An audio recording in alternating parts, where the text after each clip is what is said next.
ఇవాళ ఉప్పల్ బాగాయత్లో బీసీలకు ఆత్మగౌరవ భవనాలు ఉన్నాయి.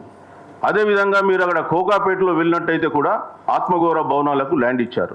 అసలు దీని వెనుక ఏముంది చరిత్ర అనే విషయం చాలామందికి తెలియదు. మొట్టమొదట కోకాపేటలో ఉన్నటువంటి బీసీ ఆత్మగౌరవ భవనాల బిల్డింగ్లకు అది కేఎస్బి అలీ అని వర్సెస్ స్టేట్ ఆఫ్ ఆంధ్రప్రదేశ్ అని ఒక 40 ఏళ్ళ నుంచి పోరాటం ఉన్నటువంటి కేసు. అది సుప్రీంకోర్టులో ఆ కేసును నేను గెలిచి వచ్చిన తర్వాత ఇక్కడున్న ప్రభుత్వం కొన్ని కులాలకు, బీసీ కులాలకు, ఓసీ కులాలకు కూడా అక్కడ స్థలం కేటాయించింది.